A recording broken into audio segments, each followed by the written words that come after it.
사랑이 많으신 하나님 아버지 감사합니다. 오늘 또 1월 23일 성경 퀴즈 해설 강의를 할 수 있게 하시니 감사드립니다.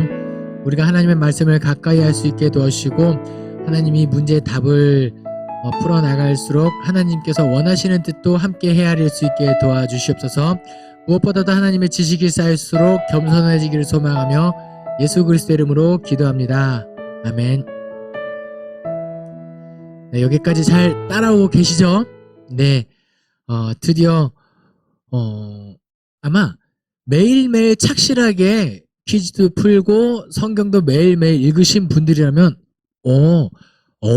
어느새 누적된 성경 읽기 장수가 꽤 많다라는 것을 체감하실 거예요. 예, 하루에 4장씩인 건 뭐 사실 얼마 안 되는 것 같기도 해요.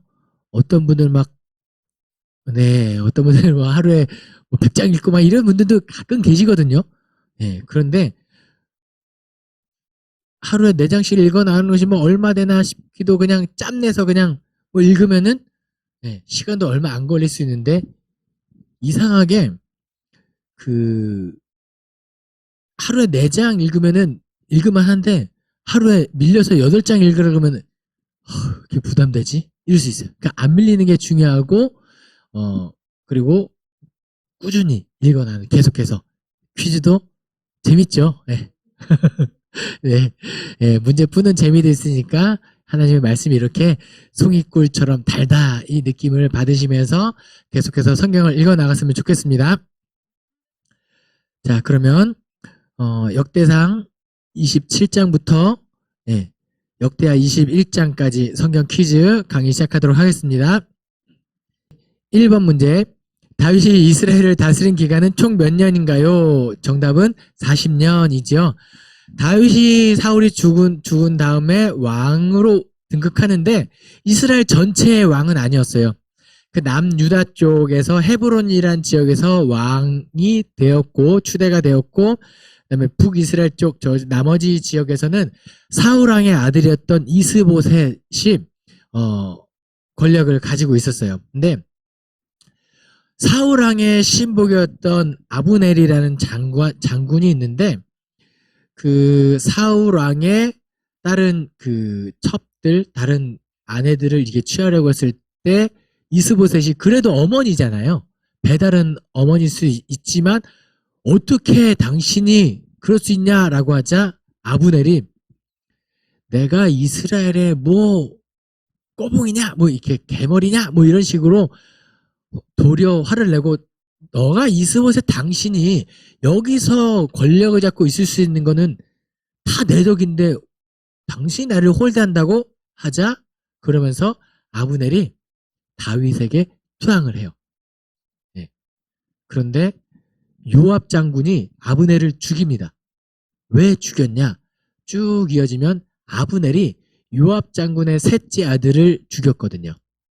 뭔가 전쟁을 툭툭툭툭 하다가 아브넬이 이제 후퇴하는데 좀 요압 장군의 셋째 아들이 좀 달리기가 좀 빨랐나 봐요. 추격하니까 따라오지 마라. 내가 너를 죽이면 요압의 얼굴 어떻게 볼 수 있냐? 따라오지 마 했는데 계속 따라오니까 어떻게 내가 죽을 수는 없잖아요. 그래서 그 셋째 아들 이름이 아사헬인가 아비샌가 둘 중에 하나인데 그 셋째를 죽여요. 그게 요압 장군의 두고두고 한이 됐는지 아브넬이 투항했을 때 아브넬에게 있어서 아브넬도 당시 엄청난 권력자고 유지해요. 이스라엘 전역에서. 그래서 다윗 입장에서도 그를 용서하고 받아주면서 그때 아브넬에게 뭘 요구하냐면 내 아내 미가를 데리고 오면은 내가 너를 받아주겠다 했는데 아브넬이 미가를 데리고 실제로 미가를 다른 사울 왕이 다윗이 도망 다니는 동안에 미가를 다른 데 시집 보내거든요. 그런데 그 미가를 데리고 투항을 하죠. 그런데 아브넬은 요압 장군에게 죽어요. 그리고 나서부터 이스보셋은 아브넬이 투항한 순간부터 힘을 잃었죠. 그래서 결국은 쭉쭉쭉 해서 전투에 지고 이스보셋은 또 다른 신복들에게 죽임을 당했고 다윗이 온 이스라엘 전역을 다스리게 되었다. 그게 40년이에요. 헤브론에서 7년, 그 다음에 예루살렘에서 33년. 요거는 살짝 여담인데요. 이 교리를 이상하게 갖고 온 이단이 있어요. 그 하나님 어머니 쪽인가 거기서 안상홍이라는 사람이 죽었거든요. 근데 이 사람이 37년 정도 했거든요. 그런데 예수님의 공생애 3년 그리고 자기 37년 합치면 40년 자기가 완성했다는 이 얼토당토하는 교리를 펼치는 사람이 있어요. 이 강의를 먼저 듣고 그 이단 쪽에 가르치면 뭐야 이영호 목사님이 이거 엉뚱한 소리라고 했는데 제발 제가 이 얘기하는 건 이게 중요하기 때문이에요. 이걸 안 듣고 하면 이렇게 혹하기 시작하면 해요. 그래서 우리가 이런 것도 정확하게 아는 건 중요합니다. 다윗이 이스라엘 기간 다스린 거는 40년인데 이게 나중에 예수님의 공생애와 아무 관련이 없다는 거 기억하시면 좋겠습니다.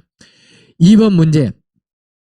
솔로몬이 예루살렘 어디에다가 여호와의 전을 건축했나요? 정답은 모리아산. 예.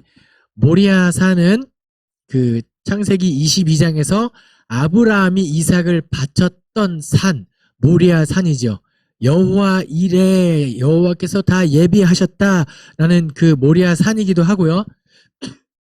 두 번째는 다윗 왕이 인구 조사를 했을 때 그 오르난 타작마당에서 하나님께 용서를 구하죠. 거기서 하나님의 진노가 멈춰섰던 오르난 타작마당이 있었던 모리아 산인 거예요. 그러니까 이거를 다 중복하면 솔로몬 입장에서는 다윗 왕 때 모든 것을 준비한 하나님 아버지이기 때문에 요걸 빼면 솔로몬의 입장에서 여호와 이레 모든 것이 하나님의 은혜로 성전이 지어졌거나 이 개념이 이어질 수 있고 또 하나는 다윗의 허물이 덮은 곳에 성전이 세워지는 혹시 이 개념에 대해서 좀 더 듣고 싶은 분들이 계시면 1월 16일 성경 퀴즈 몇 번 문제죠? 네. 6번 문제의 강의를 들으시면 자세하게 들을 수 있습니다. 솔로몬이 예루살렘 어디에 여호와의 성전을 건축했느냐? 모리아 산이었더라. 솔로몬이요. 모리아 산에다가 건축하기 전에 그 왕이 되고 나서 1,000번제를 드리잖아요. 네, 1,000번제를 드릴 때 하나님께서 나타나셔가지고 원하는 게 있으면 들어주겠다 했을 때 솔로몬이 뭘 구했죠? 듣는 마음은 열왕기. 여기서는 지혜예요. 네, 이거는 제가 혼동을 드리고 싶었던 건 아니에요. 근데 예전 문제에서 열왕기에서는 듣는 마음이고 여기서는 지혜, 퀴즈가 나왔으면 지혜로 적으면 정답인데요. 이때 솔로몬이 1,000번제를 드렸을 때 하나님의 성막에서 드렸죠. 이 성막은 어디 있었냐면 기브온 산당에 있었습니다. 거기 가서 솔로몬이 예배를 드렸던 거예요. 왜 하나님의 성막이 당시에 기브온 산당에 있었는지 궁금하시면 1월 16일 6번 퀴즈 해설 강의를 들으시면 됩니다. 다음 문제입니다. 3번. 하나님이 참으로 사람과 함께 땅에 계시리까 보소서 땡땡과 땡땡들의 땡땡이라도 주를 용납하지 못하겠거든 하물며 내가 건축한 이 성전이오리까 여기서 공통으로 들어가는 말은 무엇인가요? 정답은 하늘이죠. 이 문제를 딱 했을 때 생각나는 찬양이 있어요. 하늘을 두루마리 삼고 바다를 먹물 삼아도 그 크신 하나님의 사랑 다 기록할 수 없도다. 이 개념인 거예요. 솔로몬이요. 그러니까 성막이 하나님이 임재하시는 천막인 거잖아요. 근데 하나님 왜 거기 계시죠? 사람이 이렇게 어떻게 해가지고 하나님 거기에 이렇게 살살 유도해서 하나님 일로 여기 해서 거기 계시는 거예요? 아니에요. 그러면 성전을 짓고 나서 성전에 성막이 그대로 들어가거든요. 하나님이 거하시는 성전이 그래서 되는 거예요. 그럼 성전은 왜 하나님이 거기 계시죠? 여기가 좀 더 좋으냐 해서? 아니에요. 전적으로 하나님의 의지예요. 내가 거기 있겠다는 거예요. 내가 너희와 함께 하겠다. 그래서 하나님이 거기 거하시는 거예요. 사람이 아무리 하나님의 성전을 화려하게 솔로몬이 자기의 모든 재산과 모든 것을 다 들여서 한들 성전을 그렇게 짓는다 한들 야, 지구가 다 내 땅이야. 하늘이 다 내 거고 우주가 내 거야. 하물며 우주도 나를 감당하지 못하겠는데 하물며 성전이겠냐? 하나님의 입장이죠. 이거 솔로몬이 잘 알고 있는 거예요. 솔로몬이 성전을 짓고 하나님께서 거기 임재하시지만 뭐라고 고백합니까? 하나님이 참으로 사람과 함께 땅에 계시리까 보소서 하늘과 하늘들의 하늘이라도 하늘 그 위에 하늘 그 우주 저 멀리까지라도 주를 용납하지 못하겠거든 하물며 인간인 나 같은 사람이 건축한 여기에 하나님을 내가 가둘 수 있겠습니까? 그렇지만 이 그다음부터 이 솔로몬의 이 낙헌식하는 기도를 한번 읽어보세요. 기가 막힙니다. 네. 얼마나 겸손한지 몰라요. 그런데 하나님께서 거기 가시겠다고 하니 내가 몸둘바를 못하겠습니다. 그리고 하나님께 거기 계신다고 하시니 우리가 앞으로 그 하나님을 향하여 기도할 때 우리의 기도를 들어주시고 혹시라도 우리가 하나님을 떠나서 마음을 죄를 범죄할지라도 주를 돌이켜 여호와를 향하여 기도하면 우리의 허물을 사하시고 하여 주시옵소서 이렇게 기도를 해요.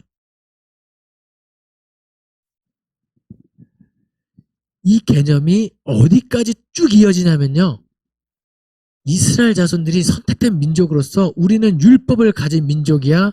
그리고 하나님이 성전에 계시되 우리 성전을 보유한 민족이야 라는 이 자부심이 있어요. 프라이드가 엄청 세요. 그런데 이 개념을 딱 깨부순 사람이 있죠. 누구냐면 사도행전 7장 8장에서 설교를 하고 죽임을 당한 집사 스데반 집사예요. 뭐라고 그 스데반이 했던 그 설교의 핵심을 표현하면 이거예요.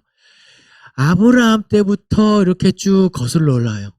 설교가 아브라함 때부터 여기까지 했으니까 얼마나 길었겠어요. 농담 삼아 설교가 너무 길어서 사람들이 화가 났다 이런 얘기도 하는데요. 하나님께서 선택한 민족 아브라함이 우리의 믿음의 조상이 맞는데 그렇게 역사적으로 쭉 왔고 우리의 민족들 가만히 봐라. 언제부터 성전이었냐? 우리는 원래 광야에 떠드는 민족이었다. 광야에서 예배하던 사람들이었다. 성전이 중요한 게 아니야! 했을 때 스데반은요. 그 성전을 모독한 걸로 인해서 사람들에게 돌을 맞아요. 하나님께서 분명히 솔로몬 때부터 성전에 하나님을 가둘 수 있는 게 아니다. 하나님이 성전에만 거하시는 분이 아니다라는 것이 솔로몬이 성전 지을 때부터 이야기했는데 이스라엘 자손들이 그렇게 생각 안 해요. 하나님이 우리 가운데 우리한테만 있다라는 이 온누리의 하나님의 개념을 잃어버린 이것을 스데반이 이야기한 거죠. 실제로 설령 하나님이 선택한 민족으로서 유대 가운데 이스라엘 백성들에게만 계셨다 할지라도 예수 그리스도 이후에는 달라져야 돼. 왜요? 예수님이 십자가에 못 박히실 때 어떤 일이 발생했죠? 성소와 지성소를 가리고 있던 휘장이 갈라지고 이제 히브리서에 따르면 우리가 예수 그리스도의 보혈을 힘입어 담대히 지성소로 나아갈 담력을 얻었다라고 표현하고 있어요. 이제는 선택된 자가 아니라 누구든지 하나님께 나아갈 수 있다. 특정 지역이 아니라 아무나 어디에나 하나님께 나아갈 수 있게 됐다가 된 거예요. 그 개념을 스데반은 이야기했죠.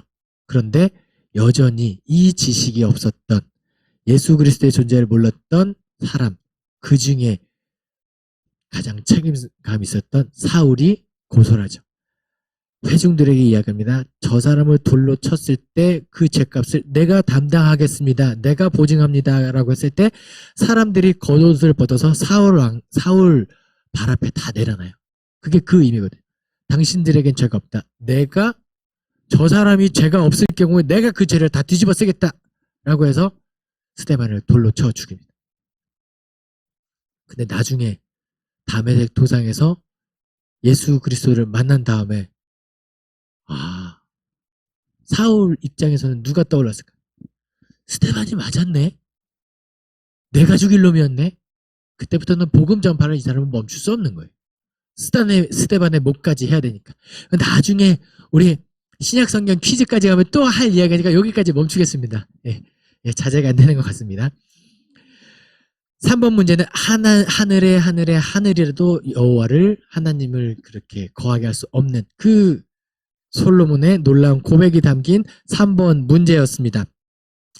4번 문제, 솔로몬 이후 나라가 분열될 때 르호보암에 속하여 남유다를 이룬 두 개의 지파는 어디인가요? 라고 이야기하죠. 아히야가 옷을 찢어서 12개로 나누죠. 그 중에 10개를 북이스라엘의 초대 왕이 된 여로보암에게 줍니다.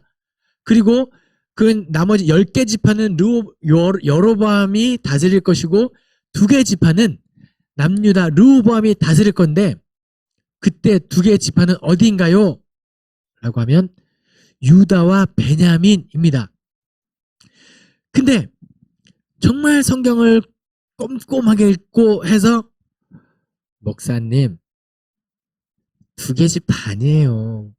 거기 보면 시므온 지파도 있어요. 라고 누군가 꼭 한번 질문해 줬으면 좋겠는데 맞아요. 시므온 지파가 있죠. 그런데 시므온 지파가 언제부턴가 인구가 감소되었는지 세력이 이렇게 축소됐는지 유다 지파에 귀속됩니다. 예. 그럼 목사님 시므온 지파가 하나 없어지면 12지파가 아닌데요? 라고 누가 또 질문할 수 있겠죠. 근데 요셉 지파가 요셉의 아들 에브라임과 므낫세, 에브라임 지파, 므낫세 지파로 2개로 갈라져. 그래서 계속 12지파는 유지되는 거예요. 자, 그런데 중요한 건 제가 이 4번 문제를 통해서 하고 싶었던 건 뭐냐? 남유다가 멸망이 아니죠. 다윗 때 다윗이 전체를 다스리죠. 근데 베냐민 지파에서 누가 왕이 되냐면 사울 왕이 베냐민 지파예요. 초대 왕이 베냐민 지파입니다. 그러면 베냐민 지파 입장에서는 다윗 왕이 그렇게 아무리 성군이었을지라도 만약에 여로보암에 붙을지 르호보암에 붙을지 이제 찢어진다면 베냐민 사울을 그렇게 우리의 왕을 이렇게 했던 다윗의 왕조를 혈통을 따르고 싶지 않을 수 있죠. 심적으로는. 그런데 누가 남느냐? 유다 지파는 원래 다윗이 유다 지파였고 르호보암도 유다 지파 사람이니까 유다 지파는 남겠죠. 근데 여기서 베냐민 지파가 남았다는 건 뭘 유추할 수 있냐면 다윗 왕이요. 그 정말 형제처럼 사랑했던 누구죠? 요나단, 이후 그리고 사울 왕, 하나님께 기름 부음 받은 사울 왕, 그들의 가족, 그들의 지파를 얼마나 극진히 대우해 주었는지를 여기서 조금은 또 유추해 볼 수 있어요. 다 어떻게 보면은 이게 12지파가 이렇게 왕정 시대긴 한데요. 약간은 계약 관계거든요. 사울 왕도 우리가 한번 약속해서 당신을 왕으로 삼겠습니다. 혈통이 사울 왕 혈통으로 이어진 게 아니고 다윗이잖아요. 다윗도 마찬가지로 우리가 당신을 따르겠습니다. 당신이 왕으로 동의합니다. 솔로몬 때까지도 그렇게 됐어요. 그런데 솔로몬이 너무너무 힘들게 하니까 르호보암 때 와서 우리 좀 쉬게 해주십시오라고 했는데 르호보암이 뭐라 그러죠? 아버지는 채찍으로 다스렸으나 나는 정가의 채찍으로 너희들을 다스릴 거야. 더 힘들게 할 거야. 하니까 이제 계약 당신을 왕으로 하겠습니다라고 했을 때 참다가 이 계약이 깨지는 장면이죠. 근데 베냐민 지파는 끝까지 뭐죠? 남은 어찌 보면 다윗 왕의 환대나 이런 것들을 끝까지 지킨 그 지파 중에 하나. 그래서 남유다를 잃은 지파는 어딘가요? 했을 때 유다 지파와 베냐민 지파가 남았더라. 이렇게 보시면 됩니다.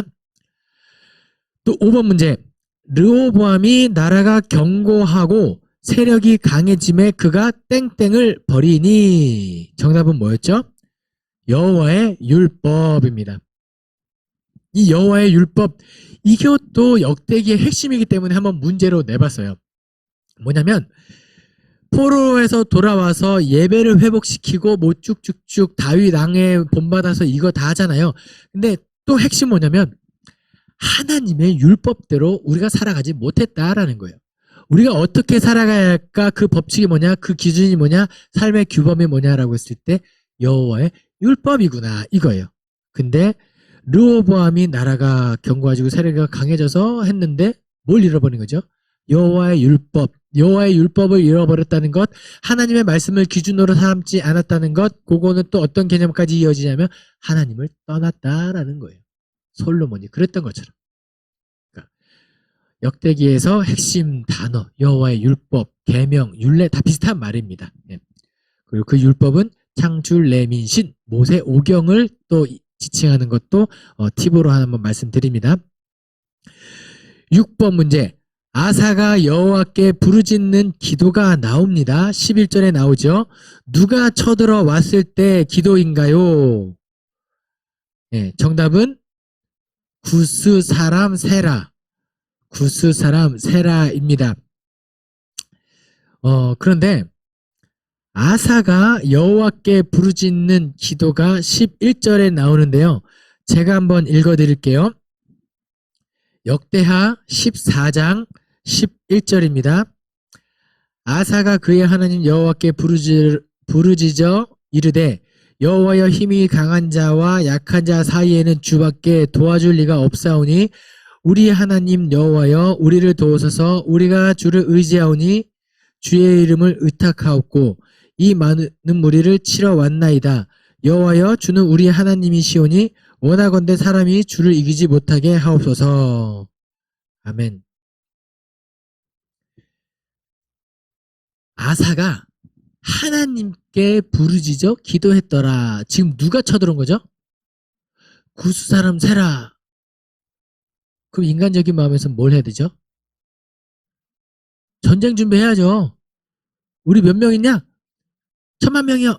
이기겠네.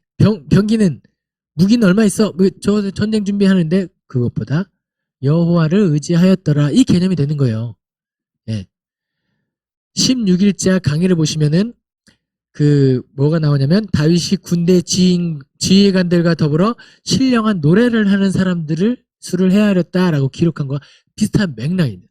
아사가 그의 하나님 여호와께 부르짖어 기도했더라. 그때 누가 쳐들어왔을 때라고요? 구스 사람 세라. 그래서 제가 신대한 다닐 때 이 정답을 외우기 위해서 뭐라고 했냐면 이 믿음 더욱 굳세라. 이 믿음 더욱 굳세라. 이렇게 됐습니다. 구스 사람이 세라가 쳐들어왔을 때 기도로 이긴 아사. 그 기도 기억하시면 되겠습니다. 그 다음에 7번 문제. 아사 왕이 하나님 여호와를 의지하지 않은 것을 책망한 선견자는 누구인가요? 북이스라엘 왕 바하사가 쳐들어옵니다. 그런데 지금 구스 사람 세라가 쳐들어왔을 때는 하나님께 의지해서 물리쳤어요. 그런데 바하사가 쳐들어왔을 때는 여호와를 의지하지 않고 아람 왕 베나닷을 의지합니다. 그것을 누가 책망하죠? 하나니가 책망하였더라. 여기서 말씀드리고 싶었던 건 뭐냐면은 아사 왕이 처음에는 여호와를 의지했지만 뒤에 그의 실패는 뭐였다? 여호와를 의지하지 않았다 이거예요. 어떻게 하면 승리한다? 하나님을 의지할 때는 승리, 하나님을 의지하지 않을 때는 실패로 돌아가는 거예요. 나라가 그 남유다가 쭉 나중에 멸망할 때 어떤 장면이 나오냐면요. 그 시드기야, 남유다의 마지막 왕 시드기야가 엘리야가 아니라 예레미야에게 묻습니다. 하나님께서 원하시는 뜻이 무엇이냐? 우리가 바벨론을 의지해야 하느냐, 애굽을 의지해야 하느냐라고 했을 때 예레미야가 대답합니다. 분명하게. 왕이시여, 우리나라 멸망할 건데 애굽을 의지해서는 안 됩니다. 바벨론에 항복해야 됩니다. 라고 해요. 그 사람은 의지도 아니고 항복해라 라고 이야기. 근데 결국은 애굽을 의지하고 애굽의 도움을 청했다가 결국은 바벨론에 의해서 아주 그냥 처절하게 멸망하죠. 시드기야는 그 자식들이 보는 앞에서 두 눈이 뽑혀서 끌려가요. 자, 그럼 여기서 다시 한번 질문 드리겠습니다. 시드기야가 애굽을 의지했어야 하나요? 아니면은 바벨론을 의지했어야 하나요? 하나님이에요. 이것을 여러분들 혹했는데 바벨론 할 줄 알았는데 하나님인 거예요. 기준이면 우리가 이건가 저건가 이거 할 때 좌로나 우로나 치우치지 않기 위해서 하나님의 말씀이 필요한 게 여기서 드러나는 겁니다. 그래서 여호와를 의지하지 않은 것을 책망한 선지자 하나니 이렇게 됩니다.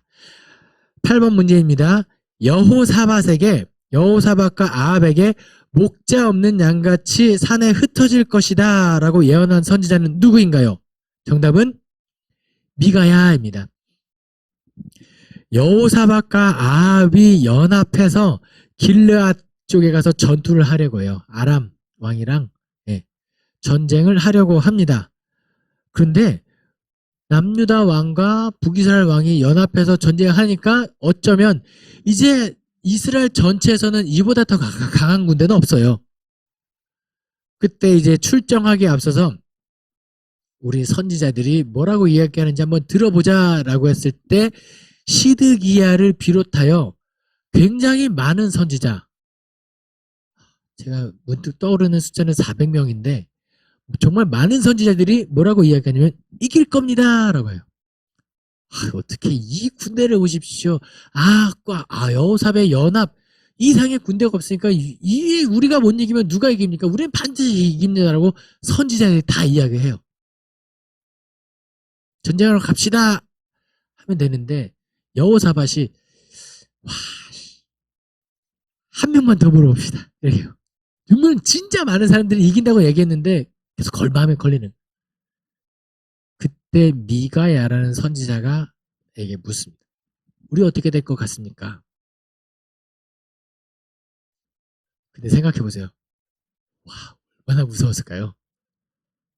저요 하면 이제 죽을 수도 있는데 그리고 이미 400명이 했는데 이겨요 했는데 나 혼자 저요. 근데 여호사밧이 이렇게 그냥 정말로 눈치 보지 말고 말해라. 하나님이 뭐라고 말씀하시는지 말해라. 그때 이렇게 이야기해요. 전쟁하러 가면 집니다. 반드시 집니다.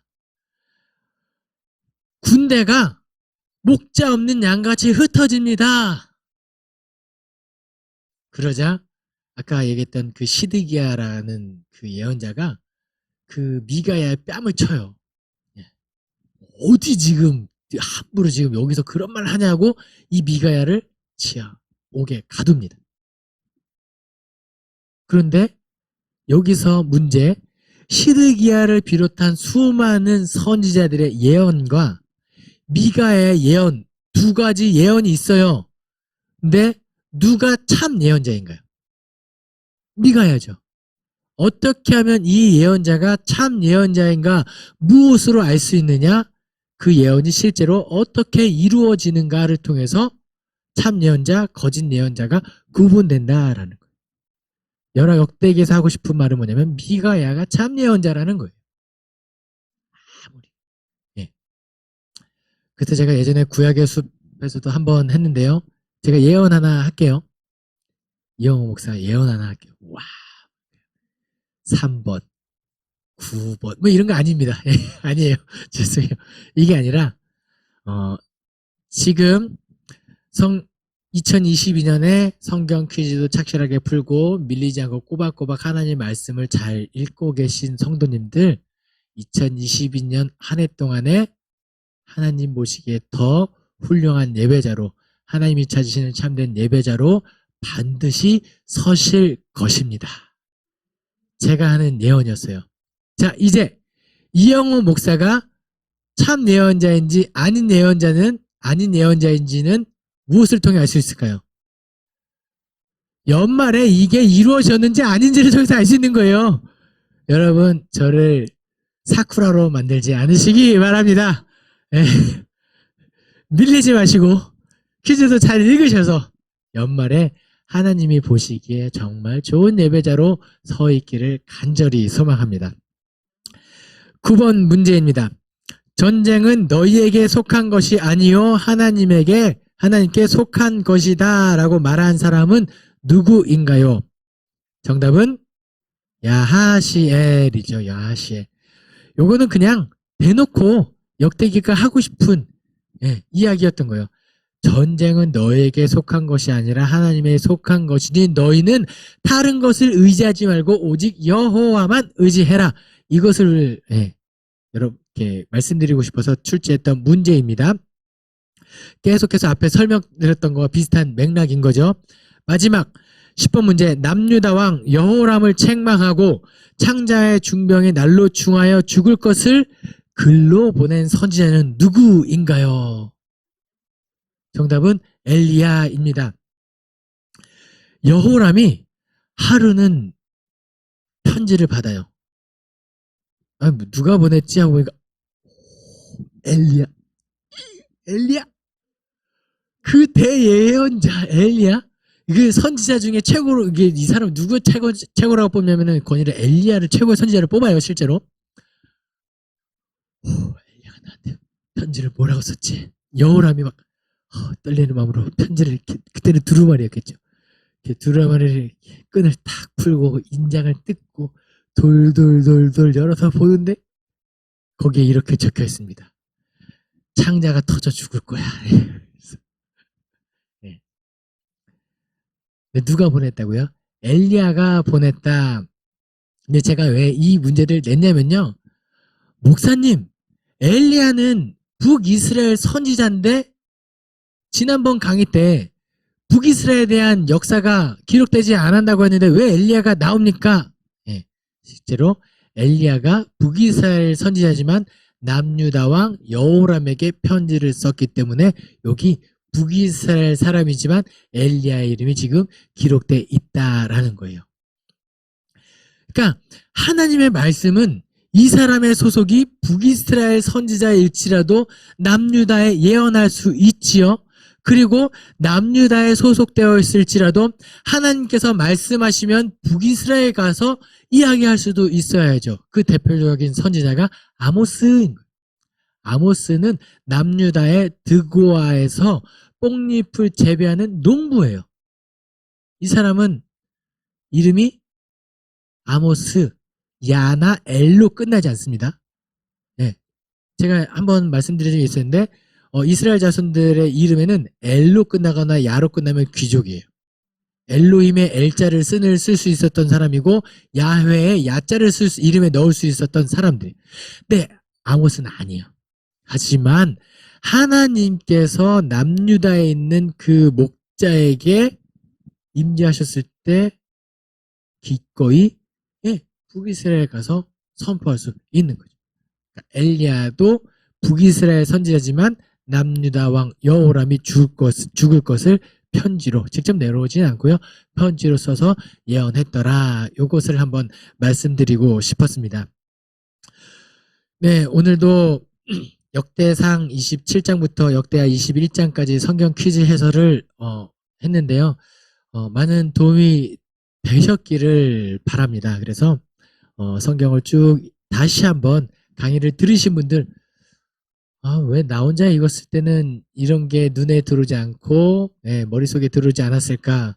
예, 낙담하지 마세요. 예, 저도, 어, 신학생이 되지 않고, 예, 신학교에 가지 않았으면, 그리고 목사가 되지 않았으면 몰랐을 지식들이 참 많아요. 그리고 이거를 이렇게 여러분들에게 나눌 수 있는 것이 저에게는 너무 큰 기쁨이고 영광입니다. 조금이나마 하나님의 말씀을 깨닫는데 조금이나마 도움됐기를 소망하며, 예, 기도하고 마치겠습니다. 사랑이 많으신 하나님 아버지 감사합니다. 오늘도 성경 퀴즈 해설 강의를 무사히 마칠 수 있게 하심에 감사드립니다. 부족한 종의 입술을 통하여 선포되는 하나님의 말씀이 우리의 마음속에 깊이 새겨질 수 있게 도와주시고, 하나님의 뜻대로 하나님의 말씀을 기준 삼아 살아갈 수 있게 도와주시고, 삶의 모든 자리에서 하나님을 여호와를 의지하는 그리스도인 되게 도와주시옵소서. 감사드리며 예수 그리스도 이름으로 기도합니다. 아멘.